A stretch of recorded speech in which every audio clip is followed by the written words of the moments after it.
नमस्कार, वास्तु लिविंग के नए अंक में आप सभी दर्शकों का बहुत बहुत स्वागत। मैं हूं विकास नांगिया। दर्शकों, घर का एक्सटीरियर और इंटीरियर, वहां की लैंडस्केपिंग व अन्य पहलू जितना वास्तुशास्त्र में महत्व रखते हैं, वैसे ही हाउस नंबर भी अत्यधिक महत्व रखता है। इसको और बेहतर और अच्छे तरीके से समझने के लिए हर बार की तरह इस बार भी हमारे स्टूडियो में मौजूद हैं हमारी वास्तु और फंक्शुई कंसल्टेंट पल्लवी चिल्लावड़ा। आइए उनका स्वागत करते हैं। पल्लवी जी, कार्यक्रम में आपका बहुत बहुत स्वागत है। एक बहुत ही दिलचस्प विषय, क्योंकि अक्सर लोग इस बात को लेकर के असमंजस में रहते हैं कि हाउस नंबर पर ध्यान दें या घर की डायरेक्शन पर ध्यान दें। यहाँ ये समझना मेरे लिए आपसे बहुत ज़रूरी है कि हाउस नंबर जो है वो वास्तु में कितना महत्व रखता है। बहुत सही सवाल पूछा आपने। बहुत सारे लोग घर खरीदने से पहले हमेशा इस बात पे बिजी रहते हैं कि घर का नंबर कैसे होना चाहिए, और उस वक्त वो फिर न्यूमरोलॉजी की हेल्प करते हैं। सवाल वास्तु के होते हैं और फॉर्मूला न्यूमरोलॉजी की होती है। जी जी। तो वो लोग नंबर को लेते हैं, मिलाते हैं, उसका टोटल कैलकुलेशन करते हैं। जैसे किसी घर का नंबर बना हुआ हो 1935, तो वो 1 + 9 करेंगे, उसके बाद +3 करेंगे, +5 करेंगे, सब कुछ मिला के उसको एक सिंगल डिजिट में लेके आएंगे जी। फिर वो सोचेंगे कि ये घर मेरे लिए नंबर 1 का है या नंबर 2 का है या नंबर 5 घर है, या जिस तरह का नंबर बनता हो। दिशाओं की बात वो भूल जाते हैं। वास्तुशास्त्र की जो प्रायोरिटी है, जो प्रिंसिपल है, जो उसका बेस है, वो ज़्यादातर डायरेक्शन के आसपास जाता है।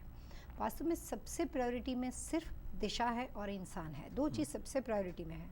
अगर आपका मास्टर बेडरूम है तो कौन से दिशा में है, अगर आपका गलत है तो ये दिशा में नहीं होना चाहिए, अगर घर का दरवाज़ा ऐसा है तो कौन से दिशा में है, अगर ये डोर को इस दिशा में नहीं होना चाहिए, फर्नीचर रखा है, फ्लावर रखा है तो कौन सी जगह पे रखा हुआ, ये इस डायरेक्शन में नहीं होना चाहिए। तो वास्तु जो है उसका बेसिक पूरा लॉजिकली जो साइंस है वो पढ़ता है डायरेक्शन के साथ। जी। Number also part of the vastu. Number formula vastu में बहुत अहमपूर्ण है, लेकिन वो सेकेंडरी है।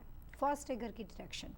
मैंने बहुत सारे क्लाइंट्स के साथ देखा हुआ है कि जिस अपने लकी नंबर के हिसाब से वो कई बार घर की पोजीशन को सिलेक्ट करते हैं, और जहाँ कहीं वो दिशा को इग्नोर कर देते हैं और उसके बाद में ध्यान नहीं देते हैं, तो उसी लकी नंबर वाले घरों के अंदर उनको बड़ा नुकसान होता है या प्रॉब्लम्स आते हैं। तो वास्तुशास्त्र में नंबर इम्पोर्टेंट है। आपके सेलफोन के लिए क्या होना चाहिए, आपके घर का नंबर क्या होना चाहिए, आपके कार का नंबर क्या होना चाहिए।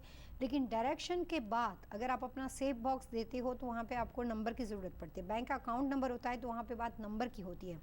तो वास्तु में नंबर्स के बारे में बहुत सारी इन्फॉर्मेशन है, लेकिन कभी भी नंबरों के हिसाब से घर लेने से पहले अपनी दिशाओं को ध्यान में रखना है कि उस परिवार के लिए सूटेबल या फेवरेबल दिशा क्या है, आपको किसी से सक्सेस मिल सकती है।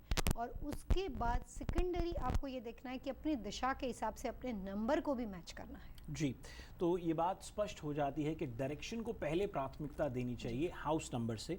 और अगर मैं नंबर्स की बात को लेकर के चलूँ, 1 से 9 नंबर की बात करते हैं अगर हम, तो इसको किस तरह से समझा जाए कि 1 नंबर का घर लकी है, अनलकी है, या 1 नंबर क्या संबोधित करता है, 2 नंबर का घर क्या है, किस तरह से है इसका, या ये मैं कहूँ कि डायरेक्शन और नंबर्स का आपस में किस तरह का तालमेल है। जैसे वास्तु में टोटल कैलकुलेशन नहीं होता है। न्यूमरोलॉजी के अंदर 1935 को आप +1 और 9 करके 10 बनाते हो, बाद में 3 को जोड़ के 13 बनाते हो, और बाद में 5 करके 18 बनता है। 8 + 1 होके वो 9 हो जाता है। जी। वास्तु ये कहता है कि एक आदमी का घर है वो नॉर्थ दिशा का है, उसके लिए नॉर्थ दिशा सूटेबल है। तो बात आती है नंबर्स की कि उस आदमी के लिए उसका पावरफुल नंबर क्या है। जी। तो जो भी उस आदमी के लिए पावरफुल नंबर हो, वो नंबर उसके अंदर होना चाहिए। नंबर्स उस प्लेट के ऊपर या जहाँ पे भी घर का नंबर लगता है उसके अंदर वो नंबर को होना पड़ेगा। जी। चलिए, अगर मैं ये कहूँ कि अगर नंबर्स को फॉलो करते हुए, और आप बतौर वास्तु कंसल्टेंट जब किसी को गाइड करने लगते हैं जी, तो अलग अलग नंबर की अलग अलग विशेषता होगी, और तो उन विशेषताओं को जानने का प्रयास करते हैं। क्या कहेंगे? वास्तु के हिसाब से हर नंबर दिशाओं के साथ जुड़ा हुआ है। जैसे डायरेक्शन के अंदर अलग अलग तरह की जितनी भी दिशा हैं, सो नंबर 1 पोजीशन की जो डायरेक्शन है, 1 को बहुत ही शुभ मानते हैं, अच्छा मानते हैं, लकी मानते हैं। ज़्यादातर नंबर का साइंस ऐसा है कि सिर्फ नंबर 8 के बने हुए घर को लोग पसंद नहीं करते। लोग ज़्यादातर ऐसी साइकोलॉजी में चलते हैं कि नंबर 8 का घर नहीं होना चाहिए, और नंबर 4 के घर को ज़्यादातर लोग पसंद नहीं करते हैं। ये न्यूमरोलॉजी की साइकोलॉजी है कि जिसके हिसाब से नंबर्स को नहीं होना चाहिए। लेकिन कई बार कोई आदमी ऐसा हो कि उसके लिए नंबर 4 सूटेबल है, और वो नंबर 4 का घर भी खरीद रहा है, उसके घर का नंबर 44 है या सिर्फ 4 है, तो वो लोग ज़्यादातर 44 वाले घर को टोटल मिला के 8 बना देंगे, तो जी। उनको लगेगा कि नंबर 4 का घर नहीं होना चाहिए और मेरा टोटल नंबर 8 आता है। बहुत बार ऐसा होता है कि मैं आपको कुछ दिनों के पहले की बात बताती हूँ कि मैं यूके से वापस आ रही थी, तो मेरी लंबी फ़्लाइट थी, किसी को घर फाइनलाइज़ करना था, सारी दिशा मिल गई थी, सब कुछ मिल गया था, मेरे ऑफिस से वहाँ पे उनके साथ सब लोगों के साथ बात ही हो गई थी, वो 44 में अटके हुए थे। जी। उनकी समस्या ये थी कि 4 का नंबर नहीं होना चाहिए और प्लस 44 है, तो इसका टोटल मिला के 8 बनता है। तो उनको उस घर से बड़ा डरावना ऐसा लग रहा था कि 4 भी है और 8 भी है, तो इसमें क्या हो जाएगा। और डायरेक्शन बहुत अच्छी थी, तो वो काफ़ी कन्फ्यूज़ थे उस घर के बारे में। जब मेरी लंबी फ़्लाइट के बाद वो उनको मुझसे ही बात करके सेटिस्फेक्शन मिलना था, क्योंकि वो मुझे काफ़ी टाइम से जानते हैं। तो उन्होंने मेरे को वापस आने के बाद एयरपोर्ट से सीधा पहले जैसे ही स्विच ऑन हुआ, उनके काफ़ी सारे मैसेज थे। पहला ही सवाल ये था, मैं ये लूँ कि नहीं, मैं ये लूँ कि नहीं, प्लीज़ कॉल मी अर्जेंट। तो मैंने उनको फ़ोन किया और उनकी पूरी बात सुनी। वो घर का एड्रेस और जो मैप उन्होंने मेरे को ईमेल किए थे, उसको मैंने बेसिक देखा कि इसमें क्या क्या जो उनके लिए चाहिए उसमें से अच्छी डायरेक्शन है। और नंबर 44 के घर के आजू बाजू के अंदर हमने एक साइंस बना दी है और साइंस बना के उसके साथ लगा दिए। नंबर के साथ वास्तु कंसल्टेंट को उसको ठीक करना उसके लिए बहुत आसान बात है, इसीलिए हम कभी सिर्फ नंबर से घर को सिलेक्ट नहीं करते हैं। हम पहली प्रायोरिटी डायरेक्शन को देते हैं और किसी वजह से हमें लगता है कि ये प्रॉपर्टी का नंबर सूटेबल नहीं है, तो फिर हम उसके साथ कोई ना कोई फॉर्मूला अप्लाई करते हैं।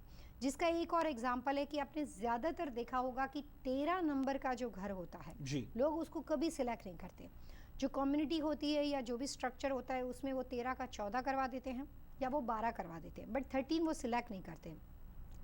लोग समझते हैं कि अगर मैंने 13 नंबर का घर लिया तो वो मेरे को रहने में नहीं, लेकिन वो बेचने में परेशान करेगा, क्योंकि दूसरा कोई लेगा नहीं। बहुत दिलचस्प बात, क्योंकि जाने अनजाने शायद मैं इस बात से बिल्कुल परिचित नहीं था कि हाउस नंबर्स का भी इतना महत्व हो सकता है, और उसके बाद किन किन नंबर्स को लोग प्रेफर करते हैं या कहीं नहीं करते हैं। क्योंकि अब तक मैं ये समझता था कि या तो लकी नंबर्स की बात होगी या नंबर्स के ऊपर ध्यान शायद तभी जाता होगा, मतलब शायद ध्यान जाता ही नहीं होगा, क्योंकि अगर आपको प्रॉपर्टी पसंद आ गई तो that should be your first preference. लेकिन यहाँ पर बात डायरेक्शन को प्राथमिकता देने की है। दर्शकों, वास्तु लिविंग में अब वक्त हो चला है एक छोटे से ब्रेक का, और ब्रेक के बाद हम पल्लवी जी से हाउस नंबर एंड वास्तु विषय पर बातचीत को जारी रखेंगे। आप बने रहिए हमारे साथ।